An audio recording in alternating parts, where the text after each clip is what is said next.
بسم الله الرحمن الرحيم الحمد لله رب العالمين يا رب لك الحمد كما ينبغي لجلال وجهك وعظيم سلطانك رب يسر ولا تعسر وتمم بالخير يا فتاح بك نستعين اللهم صل وسلم وزد بارك على سيدنا محمد كلما ذكر الذاكرون وصل وسلم وزد وبارك على سيدنا محمد كلما غفل عن ذكر الغافلون اللهم انصر الإسلام والمسلمين وأعز الإسلام والمسلمين وأرنا في أعدائك وأعداء المسلمين عجائب قدرتك السلام عليكم ورحمة الله وبركاته. On est dans la continuité de notre lecture commentée du livre Ulum al-Qur'an al-Karim du cheikh le docteur Nouruddin Attar, rahimahullah ta'ala. Et la semaine dernière, donc, on avait revu plutôt le passage sur le début de la révélation, donc les premiers versets révélés et le dernier verset révélé, avec le, la petite discussion sur la divergence qu'il y a et comment on peut faire le tawfiq avec les différents avis au sujet du dernier verset et du premier verset révélé. On avait vu aussi que les ulama, ils ont une façon de décompter les premiers versets et derniers versets de façon relative, donc relative, de façon relative, par exemple de façon relative à un sujet, comme le premier verset qui a été révélé sur Al-Khamr et le dernier verset à être révélé sur Al-Khamr, ou le premier verset à être révélé sur Al-Jihad fi sabilillah, ou le premier verset à être révélé, euh, donc le premier verset à être révélé, le dernier verset, pardon, sur An-Nisa, etc. Et on avait vu que l'une des fawaïd de la connaissance du premier verset révélé et du dernier verset révélé sur un sujet en particulier, c'est de connaître notamment An-Nasikh wal-Mansoukh, l'abrogeant et l'abrogé, et ça va permettre de mieux comprendre la Tarikh al-Tashri', donc l'histoire de la législation à travers le Coran, à travers la descente du Coran, et de ne pas tomber dans des erreurs flagrantes comme certaines personnes parmi les Zanadiqa qui vont prendre un verset où Allah n'interdit pas le khamr de façon absolue, mais dit de s'en éloigner, et les versets et qui prennent ce verset de façon isolée sans prendre en compte qu'il s'agit du premier verset révélé sur le khamr et que le dernier verset révélé est une interdiction totale. Donc ça, une faïda immense de la connaissance de la chronologie du Coran. Et on avait vu aussi, donc on avait commencé à lire le cinquième chapitre qui était Tartibu Ayatil Qur'an wa Suwarihi. Donc l'ordonnance, le classement des ayats et des sourates dans le Coran. Et donc premièrement, on avait défini qu'est-ce qu'un ayat de façon concise, parce que, encore une fois, le livre de Charles Nouruddin Attar, bien qu'il est assez détaillé, il se veut être un livre introductif. Et si on va aller dans des ouvrages un peu plus développés, on va avoir encore plus un panel de différents avis, de définitions linguistiques, etc. Et donc, on avait vu que aya, ça signifie le signe, ça signifie ce qui indique quelque chose. Et donc, c'est-à-dire linguistiquement et dans la terminologie, c'est une portion du Coran, un morceau du Coran qui peut être composé d'une phrase ou bien d'une phrase sous-entendue. On avait vu que certains ayats peuvent être juste un seul mot, comme par exemple euh, dans Surat Al-Rahman ou dans d'autres sourates. On avait vu aussi la définition de sourate. Qu'est-ce qu'une sourate? Une sourate, le pluriel c'est sourate. Donc, on avait vu que dans la langue arabe, linguistiquement, Sora, ça signifiait une place élevée, un rang élevé, un rang noble, et ça signifiait aussi les murs d'une cité, les murailles. Et les deux sens se rejoignent dans le sens où une Sura, donc dans la terminologie islamique, ça signifie un chapitre du Coran qui est composé de plusieurs ayats et dont la plus petite est composée de 3 ayats. Et il y a le sens linguistique revient aussi dans le sens que la sourate, c'est quelque chose d'élevé dans le Coran. C'est quelque chose qui réunit les ayats comme la muraille réunit la ville en son intérieur. Ensuite, on avait fini sur cela. On avait vu la parole de l'imam Zamarshari qui nous expliquait quelques enseignements et quelques sagesses dans le fait que le Coran, il a été divisé. Le Coran, Allah n'a pas descendu le Coran en un seul bloc, comme si c'est un seul texte sans coupure. Mais plutôt, le Coran, il a été divisé. Et on a vu que les sagesses de cela, c'est déjà pour faciliter son apprentissage, faciliter sa lecture, le rendre plus agréable, rendre le style plus clair, et aussi pour être un encouragement dans le sens où quand quelqu'un apprend une sourate, c'est quelque chose de concret. Il a un chapitre du Coran en lui. Donc c'est comme si que dans une randonnée ou dans une ascension, il y a des étapes et chaque sourate est une étape. Et donc ça lui apporte une joie et aussi un encouragement à poursuivre à la prochaine étape. Et aussi, une des sagesses édictées par les ulama, c'est qu'il y a en cela un i'jaz, il y a en cela un aspect miraculeux dans le fait que le Coran, il est découpé en plusieurs sourates et que telle sourate tel ayat qui descend de telle sourate, il a un lien avec tel ayat qui descend d'une autre sourate des années après et de façon tellement adjib que c'est impossible pour un esprit humain d'avoir imaginé cela. Subhanallah. Et donc, on va commencer ce soir la lecture du passage où le cheikh va nous parler des sources qui nous indiquent, des sources qui nous donnent connaissance sur la classification, l'ordre des versets du Coran. Donc, Masdar Tartib al-Qur'an al-Karim. بسم الله الرحمن الرحيم أجمع العلماء سلفا فخلفا على أن ترتيب الآية في السور توقيفي. Donc l'unanimité des ulama, que ce soit parmi les salaf des trois premières générations ou des khalaf qui sont venus après, et l'ensemble des ulama, ils sont unanimes, il y a ijma' sur le fait de dire que l'ordre des ayats dans une sourate, c'est tawqifi, c'est-à-dire que ce n'est pas quelque chose qui est connu par ijtihad, mais c'est quelque chose qui a été déterminé du vent du prophète sallallahu alayhi wa sallam. أي اتبع فيه الصحابة أمر النبي صلى الله عليه وسلم وتلقاه النبي الكريم عن جبريل عليه السلام ولا يشتبه في ذلك أحد. Donc cela signifie que les sahaba, quand ils ont rédigé le masahif et qu'ils ont unifié le masahif, pour ce qui est de l'ordre des versets dans une sourate, ils ont suivi l'ordre du prophète sallallahu alayhi wa sallam. Ils ont classé les versets dans chaque sourate selon ce qu'ils ont reçu comme enseignement du prophète sallallahu alayhi wa sallam et de la façon que le prophète sallallahu alayhi wa sallam l'a lui-même reçu de Jibril, qu'il a reçu d'Allah subhanahu wa ta'ala. Et il n'y a aucun parmi les compagnons et parmi les salafs qui ont douté de cela. وفي هذا يقول أبو جعفر بن الزبير ترتيب الآيات في سورها واقع بتوقيفه صلى الله عليه وسلم وأمره ومن غير خلاف في هذا بين المسلمين انتهى.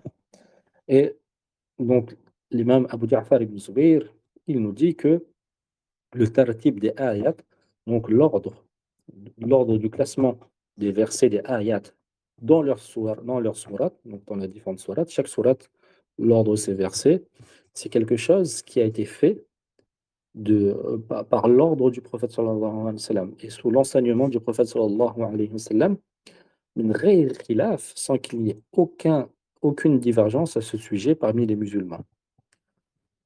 Donc ça, c'est rapporté par l'imam al-Suyuti dans son Itqan. وقال القاضي أبو بكر الباقلاني في الانتصار ترتيب الآية أمر واجب وحكم لازم فقد كان جبريل يقول ضعوا آية كذا في موضع كذا. Quant à l'imam al-Qadi Abu Bakr al-Baqilani, il a dit dans son ouvrage Al-Intisar que l'ordre des versets, le classement des versets dans chaque sourate, c'est une chose qui est, c'est une chose qui est obligatoire, c'est-à-dire de connaître cela, que la Ummah connaisse cela, et c'est une chose nécessaire même pour la Ummah, parce que le Coran, c'est sa source de aqidah, donc c'est quelque chose de nécessaire. Donc le prophète sallam, il l'a forcément fait. فقد كان جبريل يقول دعوا آية كذا في موضع كذا. Et donc il nous dit pour prouver cela que c'est même Jibril qui enseignait cela au prophète sallallahu alayhi wa sallam. Et Jibril, il disait placez le verset tel à tel endroit. Donc c'est une révélation. L'ordre des versets dans chaque sourate, c'est une réalité révélée. comme le Coran lui-même est révélé, ben, l'ordonnance des versets dans le Coran est révélée aussi. Et donc c'est pour ça que l'imam al-Baqillani nous dit que c'est un hukm lazim. C'est une chose nécessaire. والأحاديث في إثبات التوقيف في ترتيب الآية في السور كثيرة جدا كثرة تفوق حد التواتر وتجعل من العسير استيعابها وحصرها لكننا نذكر هنا أمثلة منها تلقي الضوء على صنيع النبي صلى الله عليه وسلم. Et à ce sujet, il y a des hadiths qui nous enseignent, des hadiths dans lesquels il y a des informations qui établissent le fait que le tartib des ayats, donc le classement des versets dans chaque sourate, c'est une chose tawqifi, c'est une chose qui n'a pas été laissée au hasard et à l'ijtihad, mais qui vient du prophète sallallahu alayhi wa sallam. Et ces hadiths, ils sont très nombreux.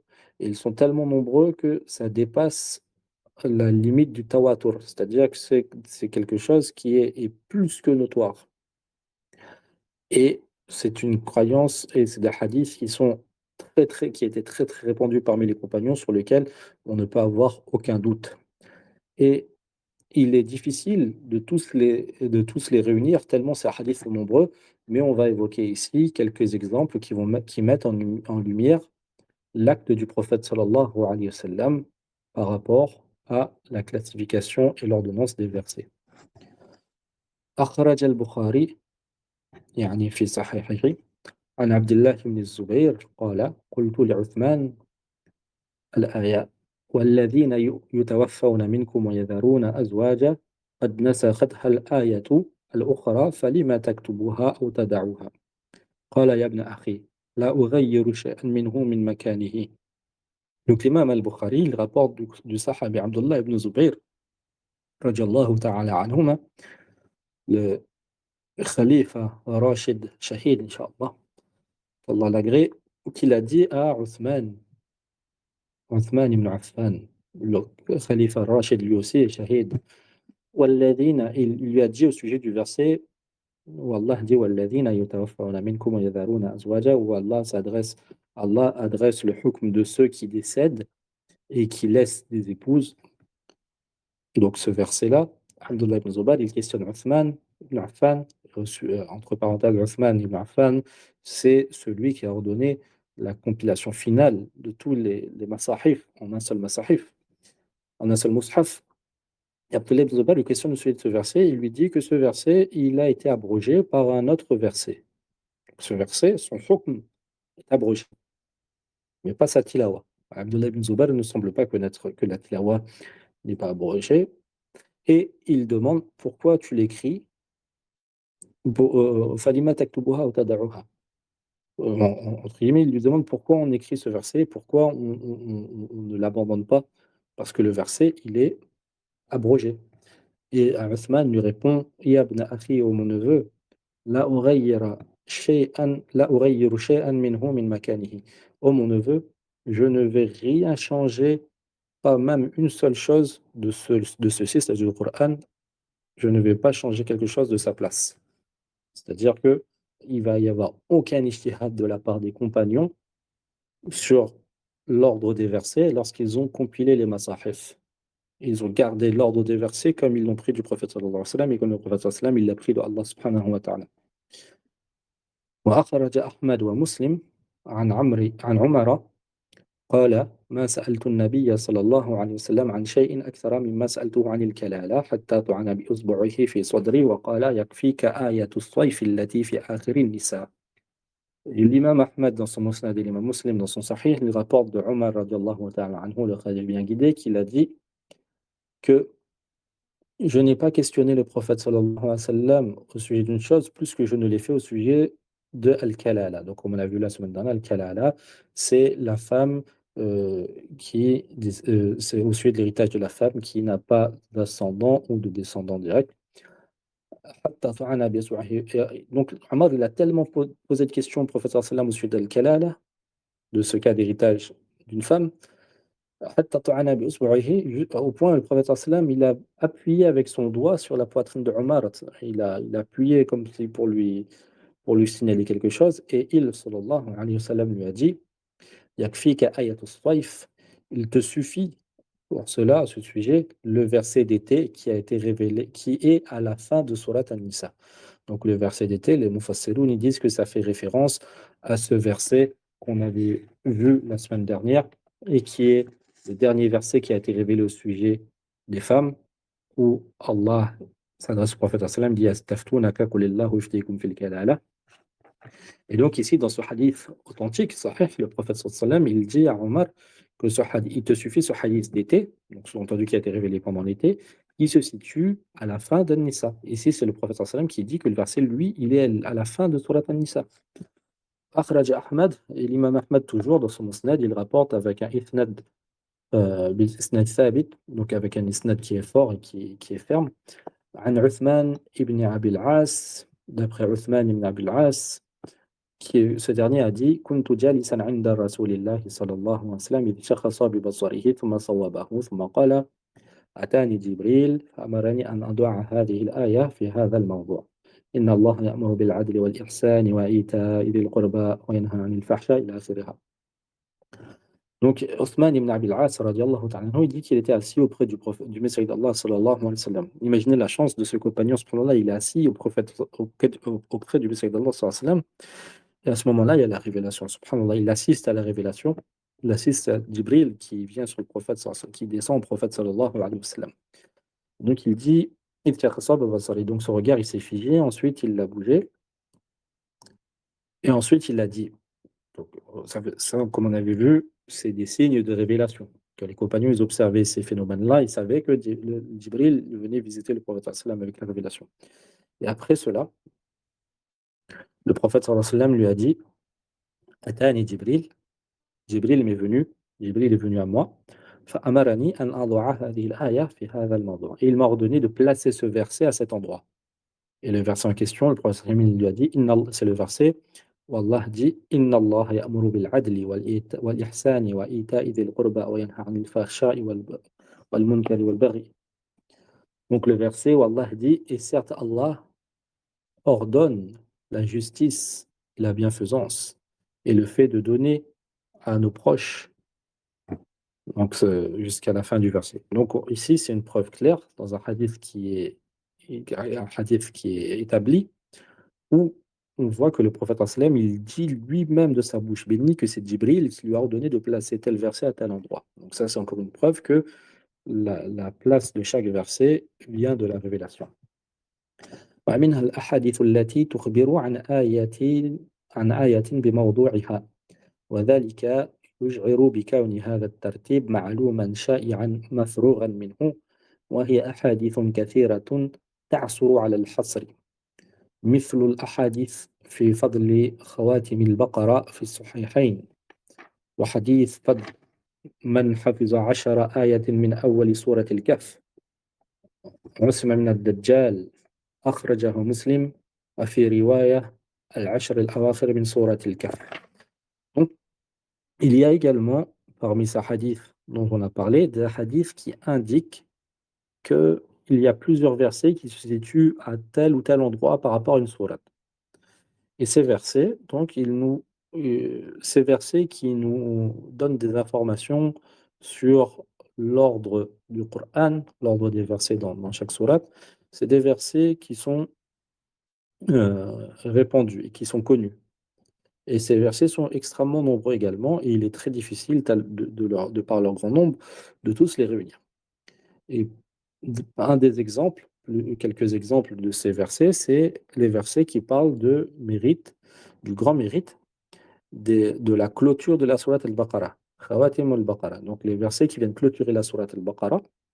Le prophète sallallahu alayhi wa sallam, il a parlé des versets de la fin de Baqarah, particulièrement des 3 versets de la sourate al-Baqarah. Et ceci est rapporté dans Sahihain par l'imam al-Bukhari, l'imam Muslim dans l'ordre de Sahih. Et donc, ces 3 versets, donc le prophète sallam, il en parle, il nous dit le grand mérite que renferment ces versets, particulièrement de les réciter la nuit. Et dans la sunna, donc, il est connu des enseignements du prophète sallam que le fait de réciter ces versets la nuit, ça nous suffit. C'est-à-dire, ça nous suffit. Certains savants disent sur les ibadah, les nawafil, ça nous suffit au niveau de la protection, ça nous suffit au niveau de la baraka, et cetera. Donc, c'est aussi quand on étudie ces sujets qui peuvent être assez techniques, c'est bien qu'on en sorte à chaque fois avec une ranima spirituelle, avec un butin spirituel. Donc, on voit ici un exemple et c'est bien de le mettre en application en récitant ces 3 versets de fin de Sourate Baqara le soir. Il y a également le hadith qui nous parle des vertus d'apprendre par cœur les 10 premiers versets de la sourate Al-Kahf.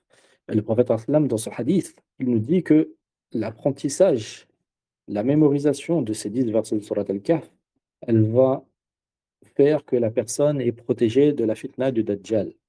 Ceci est rapporté dans un hadith qui a été euh, rapporté par l'imam Muslim dans son Sahih.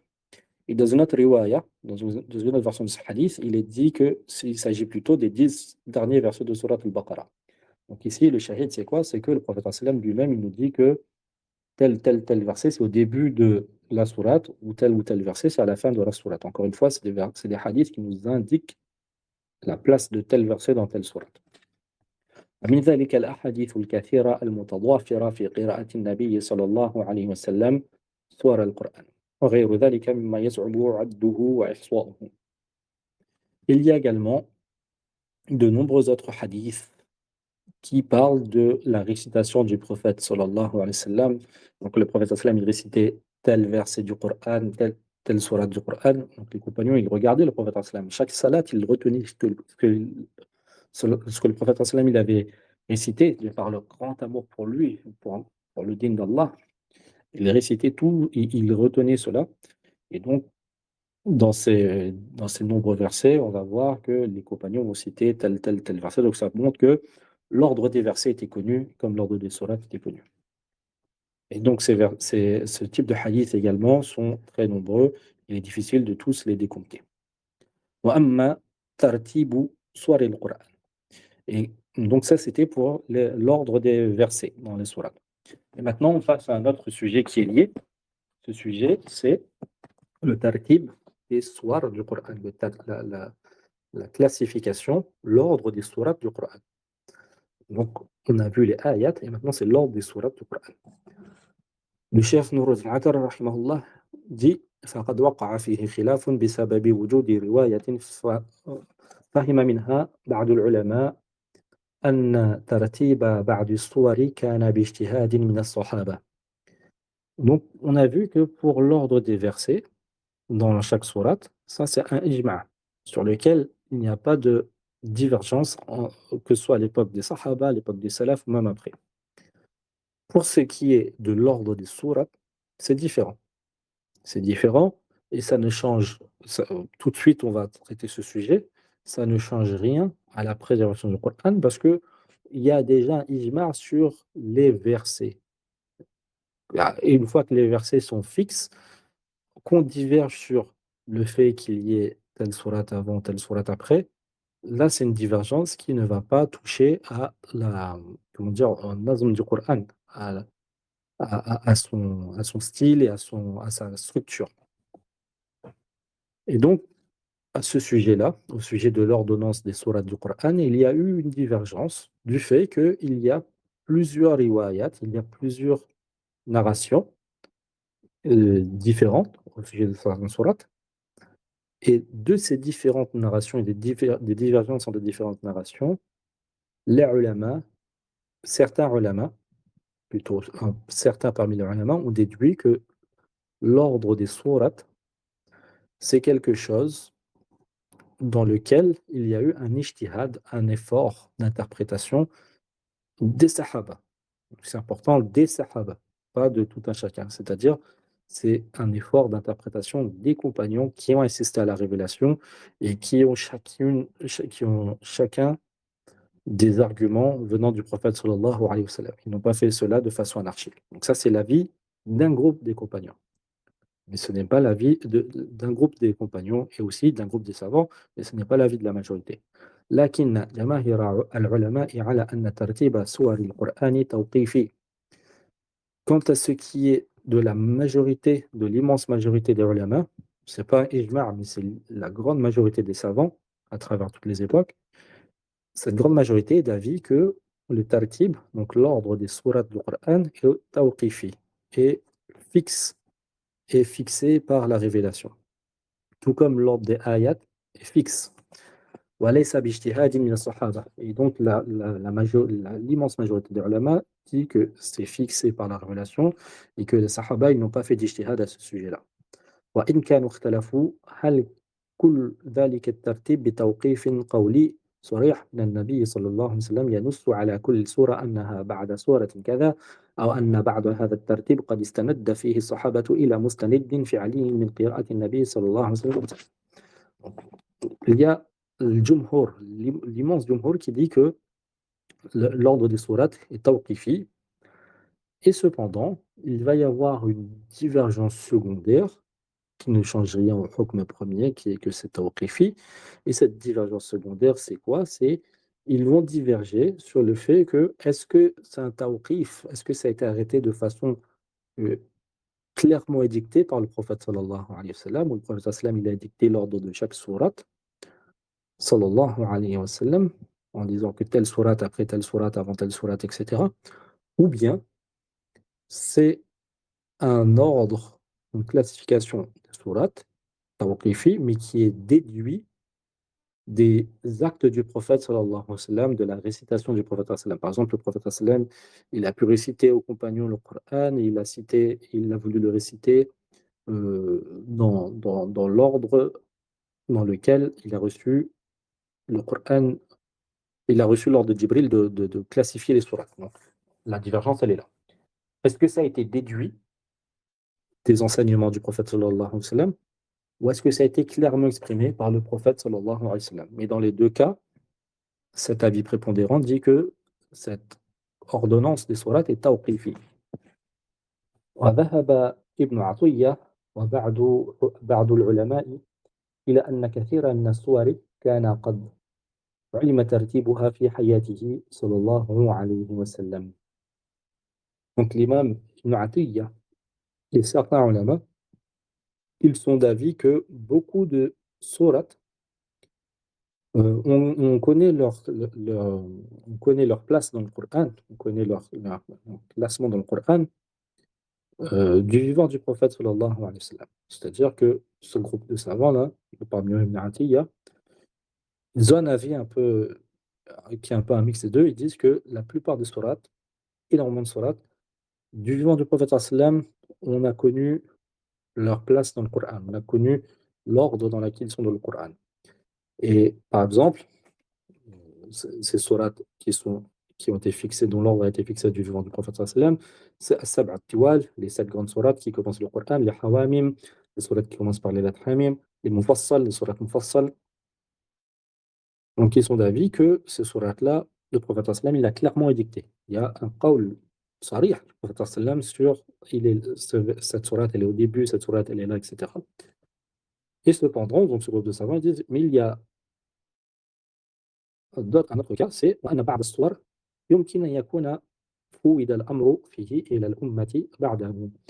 Donc la majorité du Coran, il y a un tawqif du prophète sallam sur l'ordre des sourates, mais certaines sourates, l'affaire a été laissée à la Ummah. Et quand on dit à la Ummah, c'est pas ici à tout à chacun, mais c'est à Kibar, al-Sahaba, et notamment les Huffaz et les scribes du prophète sallallahu alayhi wa sallam. ولعل أقوى ما يستدل به لهذا الرأي حديث ابن عباس رضي الله تعالى عنه. Donc ce troisième groupe-là, sur quoi ils vont se baser, le Cheikh Nouruddin Attar nous dit que la chose la plus forte sur laquelle se base l'argumentation de ce groupe de ulama, c'est le hadith de Sayyiduna Ibn Abbas radiallahu ta'ala anhuma, dans lequel il dit قال قلت لعثمان. Ibn Abbas radiallahu ta'ala anhuma, lui et son père, qui est tarjuman du Coran, donc l'érudit de cette umma sur le Coran, pour lequel le prophète sallam a fait dua, de lui faire comprendre le Coran. Il dit à Uthman ibn Affan, radiallahu anhu, ما حملكم على أن عمدتم إلى الأنفال وهي من المثاني وإلى براءة وهي من المئين فقارنتم بينهما ولم تكتبوا بينهما سترا بسم الله الرحمن الرحيم وَوَضَعْتُمُوهُمَا فِي السَّبْعِ طِوَالٍ. Donc il questionne Uthman au sujet des deux sourates Al-Anfal et Al-Bara'a, sourate Bara'a, sourate Tawbah.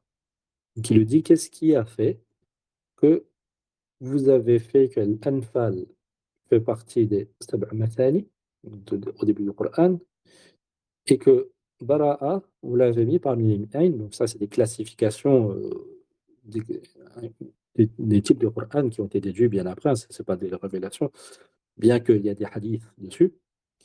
Et on verra ce sujet par la suite, dans un autre chapitre. Donc, le prophète sallam, il a dit que, par exemple, il y a Sab'a Tiwal, les 7 sourates, il y a également le Fassal, etc. Et donc, Abdullah ibn Abbas, il demande pourquoi Al-Anfal, elle fait partie des 7 Mathani, et pourquoi Al-Bara, la sourate Bara'a, At-Tawbah, elle fait partie des Mi'ayn, des sourates qui sont considérées comme Mi'ayn. Et pourquoi, il demande à Uthman, pourquoi il y a ça, et vous, vous avez lié ces deux sourates. Comment ils ont lié ces deux sourates?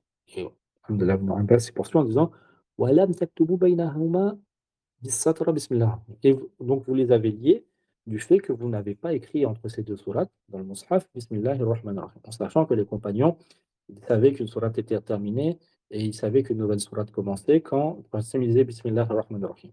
Et bien sûr, on verra plus tard, Inch'Allah, le khilaf. Est-ce que Bismillahir Rahmanir Rahim est un verset qui a été révélé à chaque fois, ou bien est-ce que le prophète sallam il le disait à chaque fois pour montrer que c'est le début et la fin et le début d'une nouvelle sourate, etc. Donc ça, c'est une discussion très intéressante qu'on verra par la suite.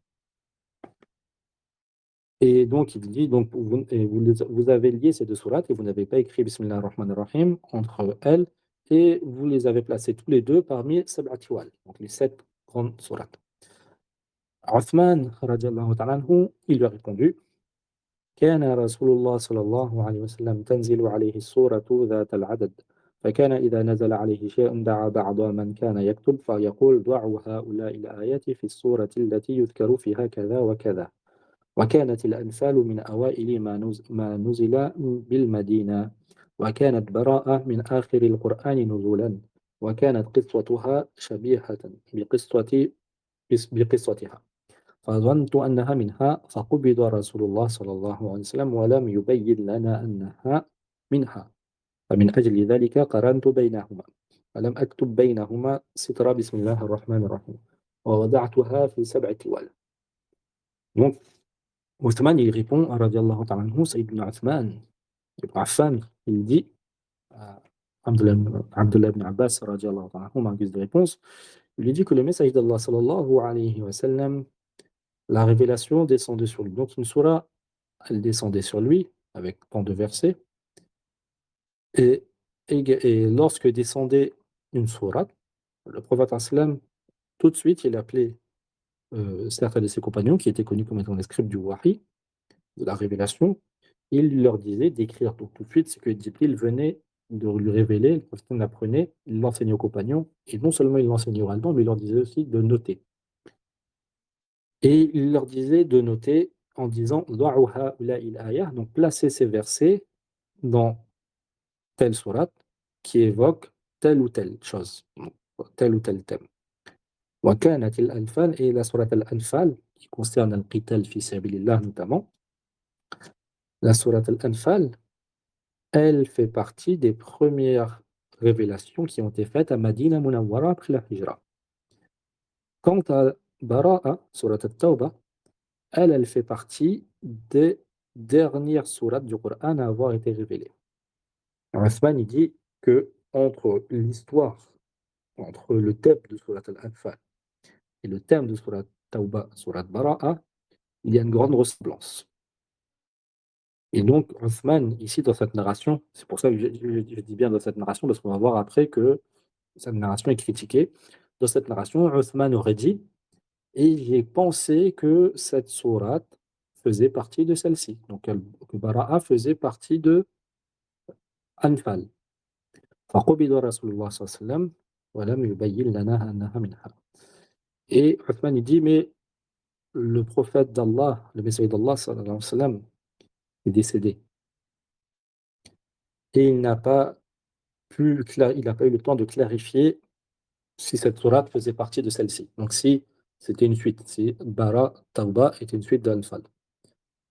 فمن أجل ذلك قرنت بينهما. Et donc c'est, bien entendu, en se basant sur cette narration, qui est critiquée, on le verra par la suite, Othman radiallahu ta'ala anhu, dit que c'est en se basant sur cette ressemblance et le fait que le prophète sallam n'a pas clarifié si c'était une seule ou même sourate que Othman, il les a séparés tout en les liant. Comment se fait-il qu'on dit qu'il les a séparés tout en les liant? C'est qu'il les a séparés, mais il n'a pas mis entre elles Bismillah ar-Rahman ar-Rahim.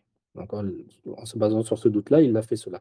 Donc c'est pour ça qu'il dit Walam aktub baynahuma satra Bismillah ar-Rahman ar-Rahim. Et je n'ai pas écrit entre elles la phrase Bismillah ar-Rahman ar-Rahim. Et je l'ai placé parmi les sab'ati wal, les 7 grandes surahs.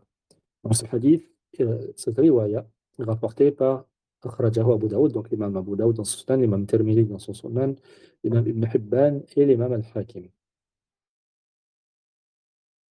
Mais cependant, Cheikh Nouruddin Attar nous dit وَهُوَ إِسْتِدْلَالٌ غَيْرُ سَدِيدٍ سَنَدًا وَمَتْنًا. Il nous dit que cette argumentation ne, ne tient pas la route, aussi bien sur le plan du sanad, de la chaîne de transmission, que sur le plan du matan, du texte. Et avant de poursuivre ce que va dire Cheikh Nouruddin Attar, on va retourner sur la narration de Uthman, bien qu'elle est critiquée sanadan wa matnan, mais on voit que, subhanallah, euh, le fait que Anfal est descendu en premier, euh, juste après, pas longtemps après la Hira, et Bara Tauba est descendu à la fin de la révélation, donc pas loin de un peu avant la mort du prophète sallam. Il y a la possibilité que quelque chose, il y ait presque 10 ans d'écart de révélation entre les deux, mais au final, ça vient dans la même sourate. Donc ici, on verra que c'est pas la même sourate, mais il y a des cas où un verset d'une sourate est révélé et plusieurs années après, un autre verset est révélé. Et les deux versets, quand ils sont mis ensemble, quand ils sont assemblés, subhanallah, comme certains ulama, ils disent que le Coran, walillahi al-masal al-a'la, c'est comme un puzzle. Subhanallah. Le Coran, c'est comme un puzzle. Bien sûr, c'est une image. Mais on va prendre deux choses que si on les met à part, si on les prend de façon isolée, deux versets, si on les prend de façon isolée, chronologiquement, déjà, il n'a pas été révélé dans les mêmes circonstances, il n'a pas été révélé au même moment, au même endroit, mais quand on va les assembler, alors, subhanallah, il va y avoir un tanasub, il va y avoir un lien, et qui fait que la structure du Coran, que ce soit la structure linguistique, littéraire, le style, la clarté, la clarté sonore même, euh, c'est comme si que les deux s'emboîtent parfaitement. Et ça, c'est impossible que quelqu'un ait pensé à cela pour tant de milliers de versets, subhanallah.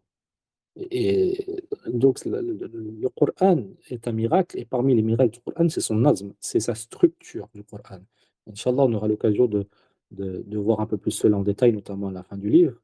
Mais subhanallah, il y a un lien entre l'I'jaz, le nazm, donc la structure coranique, et la révélation, l'ordre de la révélation. Subhanallah. Et donc ici, on retourne au texte. Donc le Cheikh Nouruddin Attar, il nous dit que cette narration elle est critiquable sous les deux aspects pour lesquels on critique un hadith. Donc c'est au sujet du sanad et au sujet du matan, du texte. Amma sanad, donc pour ce qui est du sanad de cette narration, de Uthman ibn Affan, radiyallahu ta'ala anhu, فإن إسناد هذا الحديث ضعيف. Donc le sanad de ce hadith, il est ضعيف. فيه يزيد الفارسي وهو ضعيف ضعفه البخاري وغيره. Il y a dans le isnad, dans la chaîne de transmission, il y a un rawi qui s'appelle Yazid al-Farisi. Yazid al-Farisi, il est da'if. Et l'imam al-Bukhari fait partie de ceux qui l'ont rendu faible, qui l'ont affaibli. Et d'autres que lui, bien sûr. وقال تفرد به فلا يصلح للاحتجاج. Et donc, il a été dit par l'imam al-Bukhari et par d'autres que ce hadith-là, cette narration-là, il y a un tafarrud, elle est rapportée par une chaîne uniquement où il y a Yazid al-Farisi. Il n'y a pas d'autre chaîne de cette narration autre qu'une chaîne se trouve Yazid al-Farisi. Et le fait que toute chaîne de ce hadith passe par Yazid al-Farisi, et le fait que Yazid al-Farisi est faible, tout cela fait que la yasluhu lil ihtijaj. Ce hadith-là, il ne remplit pas les conditions permettant de faire ihtijaj avec lui, d'argumenter par lui. فضلا عن أن يكون مرجعا في قضية هامة كهذه. Donc si on ne peut pas argumenter par ce hadith-là, alors à plus forte raison, on ne peut pas faire de ce hadith un marja', on ne peut pas faire de ce hadith un principe sur lequel on va revenir pour comprendre une affaire aussi importante qu'est l'ordre et la classification des sourates dans le Coran. Et ici, Cheikh Nouruddin Attar nous dit انظر التوسع في نقد السند في كتابنا الجامع المفصل في علوم القرآن يسر الله مخرجه. Il nous dit de retourner, de voir dans son livre Al-Jami' al-Mufassal fi Ulum al-Qur'an pour avoir plus de détails sur la critique de cette narration. Mais ce livre-là, il me semble qu'il n'a pas été édité. Donc c'est pour ça que en note, Cheikh Nouruddin Attar a écrit Yassar Allah mukhrajuhu, qu'Allah facilite sa parution. Donc, à voir. Je ne sais pas si depuis les élèves de Cheikh Nouruddin Attar l'ont édité. وأما المتن. Et donc on a vu que ce hadith-là, il ne tient pas la route au niveau du sanad, parce qu'il y a un narrateur qui est faible, et la chaîne de transmission, il n'y a pas de chaîne de transmission sans ce narrateur-là. Et donc le fait qu'on n'a que ce narrateur dans les chaînes de transmission, on ne peut pas se baser sur lui. Et maintenant, au niveau du texte, وأما المتن فإن الصحابة يقرؤون القرآن ويتلقونه. Les Sahaba, ils lisaient le Coran. Ils l'ont reçu, c'est-à-dire du prophète Mohammed sallallahu alayhi wa sallam. فكيف لا يوجد عند أحد منهم علم بسورتين من القرآن الكريم. Et comment se fait-il que tous les Sahaba qu'il y a, il n'y ait pas un seul parmi eux qui ait connaissance, une connaissance venant du prophète sallam au sujet de ces deux sourates qui sont deux sourates importantes du Coran al-Karim. Donc ça ne tient pas la route. Ici, on voit que c'est une critique au niveau du matn. Donc ça, c'est important parce que beaucoup de gens pensent que les muhaddithoun, ils basent leur critique que sur le sanad, mais on voit qu'ils ont aussi, ils avaient une intelligence intense et du fait qu'ils aient une connaissance encyclopédique de la sunna et du ilm en général, ils arrivaient à ce genre de déduction. Donc c'est pas possible. Et tous les compagnons qu'il y a, qui connaissent le Coran, qui l'ont appris, qui l'ont pris du prophète sallam, qui l'ont étudié avec le prophète sallam, euh, c'est pas possible qu'il y a que Uthman qui ait connaissance de ces deux sourates. يؤيد ما ذكرناه أيضا ما أخرجه الحاكم في المستدرك عن ابن عباس. Et donc, il y a une chose qui vient appuyer cet avis de critique de cette narration, et c'est notre narration qui, elle, est rapportée par l'imam al-Hakim dans son Mustadrak, en sachant que la première narration aussi est rapportée par l'imam al-Hakim dans son Mustadrak, et l'imam al-Hakim, dans cette seconde narration, il la rapporte toujours jusqu'au compagnon Ibn Abbas, radiallahu ta'ala anhuma, que celui-ci a dit Sa'altu Ali ibn Abi Talib, radiallahu ta'ala anhu. Donc, Ibn Abbas, il questionne son cousin Amir al-Mu'minin, خليفة رسول الله صلى الله عليه وسلم, Sayyidina Ali ibn Abi Talib radiallahu ta'ala anhu. Donc il questionne le calife bien guidé, Ali ibn Abi Talib, il lui dit Lima lam taktub fi bara'a bismillahir rahmanir rahim. Donc dans la première narration, il questionne Othman, et là il questionne Ali radiallahu ta'ala anhum ajma'in. Il lui dit la même question, pourquoi tu n'écris pas dans Bara'a, donc au début de Surat Bara'a, Surat Tawbah, bismillahir rahmanir rahim. Et ici, Ali va donner Sayyidina Ali, radiallahu ta'ala anhu, wa karramallahu wajhah. Il donne une autre réponse que la réponse de la première narration. Il lui dit لأنها أمان وبراءة نزلت بالسيف. Il dit car le Coran, c'est une sécurité, c'est un aman, c'est un pacte de sécurité qui est apporté aux gens, à l'humanité tout entière. Mais Bara'a, la sourate Bara'a, elle est descendue avec le sabre, avec l'épée. C'est une sourate de déclaration de qital, de combat contre le kufr, al-kafirin, et les inad parmi les kafirin, ceux qui s'opposent au messager d'Allah sallallahu alayhi wa sallam. وقال الإمام القشيري, et le grand imam al-Qushayri, il dit والصحيح أن البسملة لم تكن فيها لأن جبريل لم ينزل بها فيها. Imam al-Qushayri, lui, il dit que la vie authentique, selon lui, c'est que la basmala, Bismillah ar-Rahman ar-Rahim, elle n'est pas au début de la sourate Tawbah, de la sourate Bara'a, pour une simple raison qui est que, pour lui, Jibril alayhi salam ne l'a pas révélé au début de la sourate Tawbah. Et donc, on voit que l'imam al-Qushayri semble suivre l'avis de ceux qui disent que Bismillah ar-Rahman ar-Rahim est un verset indépendant qui est révélé à chaque fois avec chaque début de sourate. Donc on voit ici qu'il y a une autre explication qui vient contredire un peu l'explication donnée dans la narration qui serait rapportée de Rahman. والأدلة على أن ترتيب الصور كلها توقيفي كثيرة جدا من السنة. Et donc les preuves qui viennent nous indiquer que le tartib, la classification la- des sourates, de la totalité des sourates, les preuves qui indiquent que cette qualification est tawqifi sont très nombreuses dans la sunna. Il y a beaucoup de hadiths à ce sujet. نجد فيها ترتيب الصور على وفق مصحف عثمان بن عفان رضي الله عنه. نذكر منها عن ابن مسعود رضي الله عنه قال في بني إسرائيل والكهف والمريم وطه والأنبياء إنهم من العتاق الأول وهن من كلاد أخرجه البخاري. Donc parmi les nombreux hadiths qui nous montrent que les sourates, l'ordre des sourates, c'est quelque chose qui a été révélé, qui est fixé du vivant du prophète sallallahu alayhi wa sallam, on va voir, et aussi qui est fixé selon l'ordre qu'on voit dans le Mus'haf de Uthman ibn Affan, sur lequel l'ensemble des compagnons étaient unanimes. Et donc, c'est ce Mus'haf dont l'ordre a perduré jusqu'à nos jours. Une preuve de cela, c'est ce que le grand sahabi Abdullah ibn Mas'ud, radiallahu ta'ala anhu, le grand hafiz du Coran, il a rapporté. Donc, il a dit, radiallahu ta'ala anhu, dans un hadith qui est rapporté par al-Bukhari dans son Sahih, au sujet de la sourate Bani Israël, donc l'Isra, la sourate Al-Kahf, la sourate Maryam, la sourate Taha, la sourate Anbiya. Donc ici, quand on ouvre notre Coran, nous, notre Mus'haf, on voit l'ordre de ces versets, Isra, Al-Kahf, Maryam, Taha, Anbiya, l'ordre qui est le même de nos jours. Ibn Mas'ud, radiallahu ta'ala anhu, il dit, Innahum min al-'itaqil awwal. Donc il s'agit de al-'itaqil awwal. Qu'est-ce que l'Itaqil awwal? Les ulama, ils disent que, pour expliquer ce hadith, ils ont dit que l'Itaqil awwal, c'est-à-dire ça fait partie de ce qui a été révélé en premier à Mecca. Wa hunna min kiladi. Et qu'est-ce que ça veut dire wa hunna min kiladi? Elles sont de min kiladi, elles sont sont entendues de la première, des premières choses que j'ai prises du Coran. Sachant qu'Abdullah ibn Mas'ud, il fait partie des premiers compagnons. Et donc cette révélation, il dit que ça fait partie des premières révélations. Et lui étant des premiers compagnons, ça fait partie des premières choses qu'il a pris du Coran. Le hadith est rapporté par l'imam Bukhari.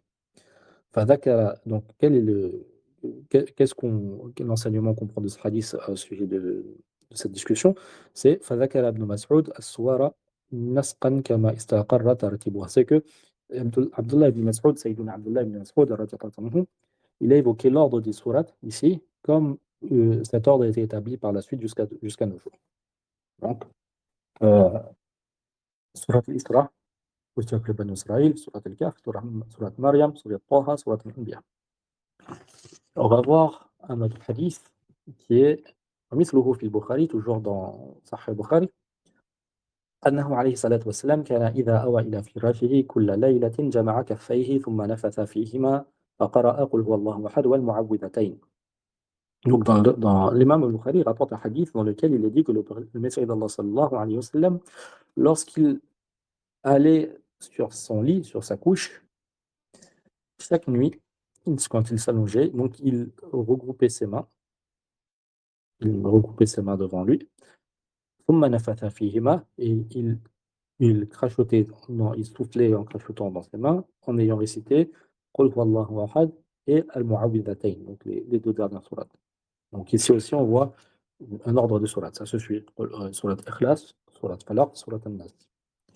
également عن واثلة ابن الأسقع عن النبي صلى الله عليه وسلم قال أعطيت مكان التوراة السبع توال وأعطيت مكان الزبور المئين وأعطيت مكان الإنجيل المثاني وفضلت بالمفصل أخرجه أبو داود والطيالسي وأبو عبيد. Dans un hadith qui est rapporté par l'imam Abu Dawud al-Tayalisi, à ne pas confondre avec Abu Dawud al-Sijistani.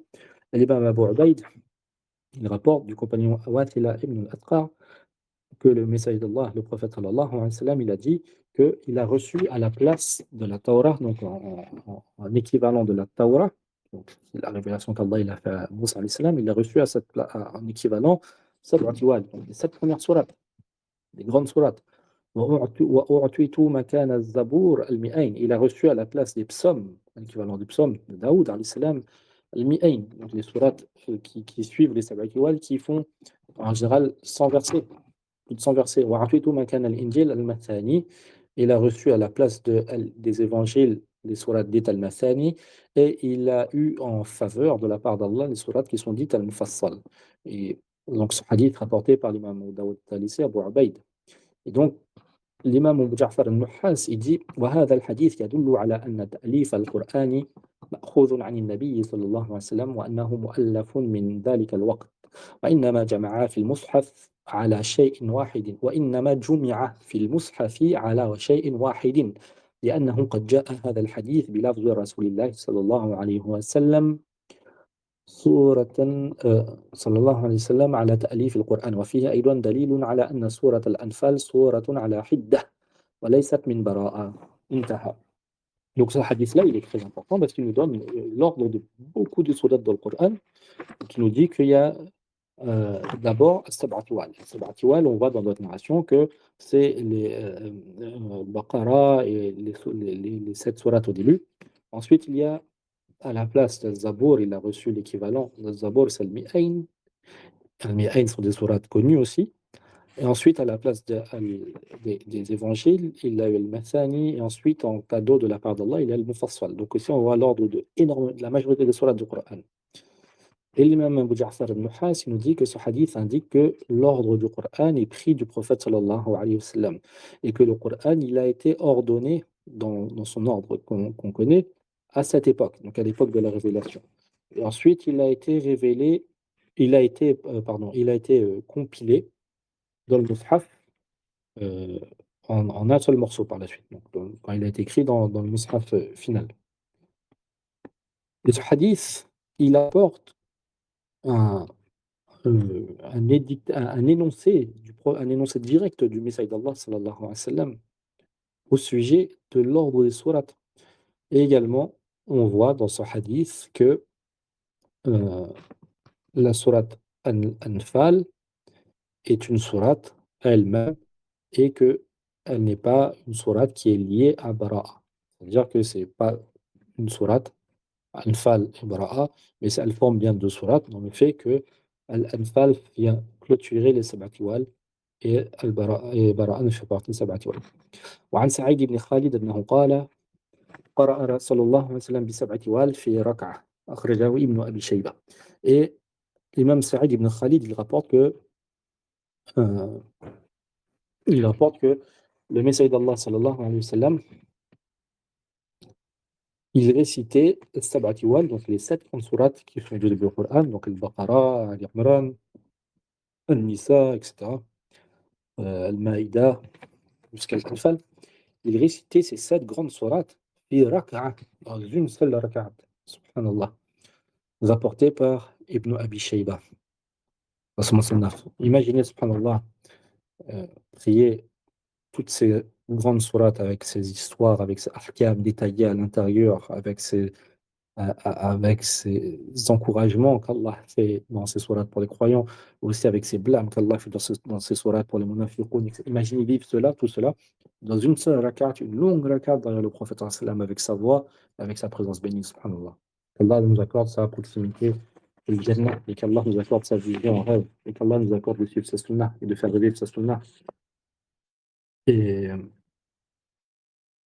وعن أوس ابن أبي أوس عن حذيفة الثقفي في حديث طويل قال فيه أوس فسألت أصحاب رسول الله صلى الله عليه وسلم كيف تحزبون القرآن فقالوا 3 و5 و7 و9 و11 و13 وحزب المفصل وحده أخرجه أبو داود وابن ماجه وأحمد.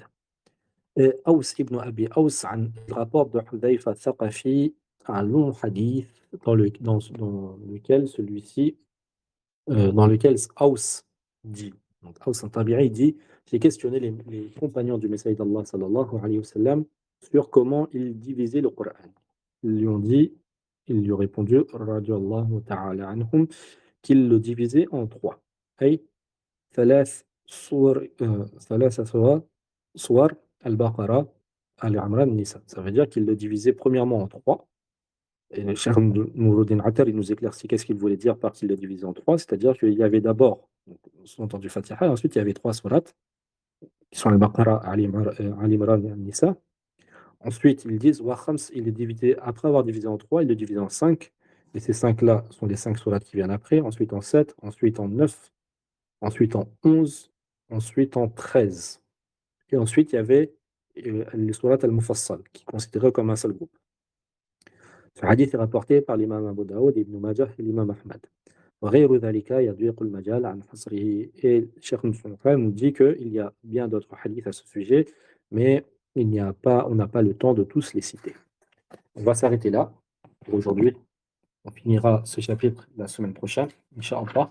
On commencera également un chapitre très très important et voire même capital dans la compréhension du Coran et l'essence du Coran, qui est Asbab al-Nuzul, les raisons, les causes de la révélation.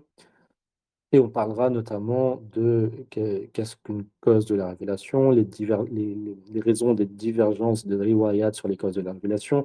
Est-ce qu'un hadith peut avoir plusieurs causes de révélation? Est-ce qu'un même verset peut avoir plusieurs causes de révélation? Est-ce qu'un même verset peut avoir été révélé à plusieurs reprises? Les divergences avant ce sujet, les sagesses de cela, etc.